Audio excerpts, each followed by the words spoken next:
बिस्मिल्लाहिर्रहमानिर्रहीम। अस्सलाम वालेकुम नाज़रीन इकराम, आप देख रहे हैं मेरा YouTube channel IPS international political system. और आज मैं आपको एक हकायत बताने जा रहा हूँ। और वो हकायत ये है कि किसी गांव के एक पटवारी की शादी ना हो रही थी, तो बड़ी मुश्किल से कर करा के जो है वो पटवारी साहब की शादी हो गई। तो शादी के 3 माह बाद ही पटवारी साहब के यहाँ जो है वो एक बच्चे की पैदाइश हो गई। तो पटवारी साहब बड़े खुश थे। खुशी खुशी से पटवारी साहब ने पूरे गांव में मिठाइयाँ बांट दी। हर तरफ जो है वो खुशियाँ मनाई जा रही हैं कि पटवारी साहब के यहाँ जो है वो बच्चे की पैदाइश हुई है।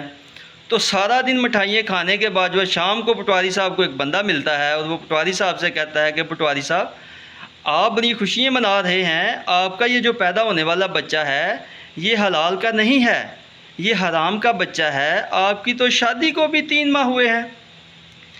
तो पटवारी साहब जो है उनका दिमाग इस तरफ जाता है, भाई भला बंदा तो बड़ी दुरुस्त बात कर रहा है।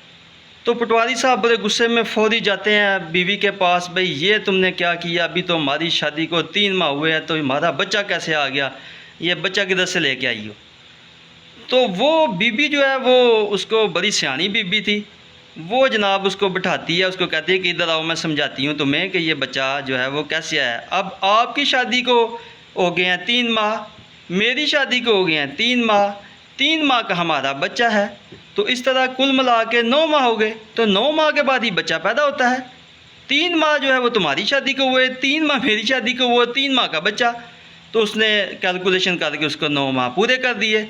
पटवारी साहब जो है वो फिर खुशी खुशी बाहर आते हैं, कहते हैं नहीं भाई तुम गलत कह रहे थे, और उस बंदे के साथ जो है वो लड़ाई झगड़ा शुरू कर देते हैं कि तुम इल्ज़ाम लगा रहे हो।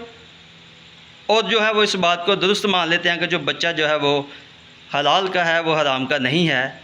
तो नाज़रीन इकराम, इसी तरह का कुछ हाल हमारे मुल्क का भी है कि हमारे मुल्क में भी जो है इसी तरह के हक़ाइक़ जो है वो जमा नफ़ी करके बताए जाते हैं और हकीकत कुछ और होती है। और उस हकीकत से पसे पर्दा जो है वो हमारे जो हक़ाइक़ हैं उनको सामने ला के, तो इस मुल्क के साथ खिलवाड़ होता है, इस मुल्क के साथ हमेशा जो है वो गेम होती है और अवाम को जो है वो बेवकूफ़ बनाया जाता है, जबकि हकीकत कुछ और होती है। जो और आज के दिन जो सदर पाकिस्तान ने एक ट्वीट किया, जनाब आरिफ अलवी साहब ने ट्वीट किया और उन्होंने कहा कि जो 2 एक्ट जो हैं वो पास हुए हैं, वो जो 2 एक्ट हैं उनके ऊपर सदर ममलकत साहब का ये कहना है कि उन्होंने दस्तखत नहीं किए, ये जैली दस्तखत किए गए हैं।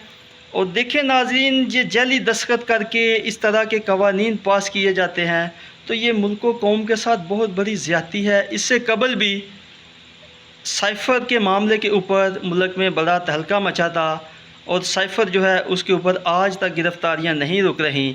हालांकि ये एक बड़ा ही नाजुक मामला था। इस मामले के ऊपर नाज़रीन इकराम जो है वो बड़ी बहस भी हुई, बड़े इसके ऊपर टॉक शोज़ भी हुए, लेकिन आखिरकार जो है वो इस पटवारी और उसकी बीवी की तरह जो है वो खुशियाँ ही एंड पे मनाई गईं। और आज तक जो है वो एक सियासी जमात को उस साइफ़र के मामले पर जो है वो उसकी गिरफ़्तारियाँ जारी हैं और उनको पे दर पे जो है गिरफ़्तार किया जा रहा है। और आज जो है वो सदर आरिफ अलवी साहब की इस स्टेटमेंट के ऊपर फिर तहलका मचा है। तो इसके ऊपर भी कल को जो है वो सदर साहब के ऊपर भी ब्लेम लग सकता है। सदर साहब के ऊपर भी जो है वो कई किस्म के इल्ज़ामात लगेंगे, क्योंकि अब पंडोरा खुल चुका है। तो बात सामने आएगी तो कुछ लोगों को ये बात जो है वो बड़ी नागवार गुजरेगी। लिहाजा वो इन पटवारियों को जो है वो ये बात जो है वो बड़ी मुश्किल से समझ आएगी। इनको समझाना जो है वो मुश्किल से बाहर है। बस अल्लाह पाक जो है वो सबको जो है वो हदायत दे और इस मुल्क का और हम सब का हामी और नासिर हो।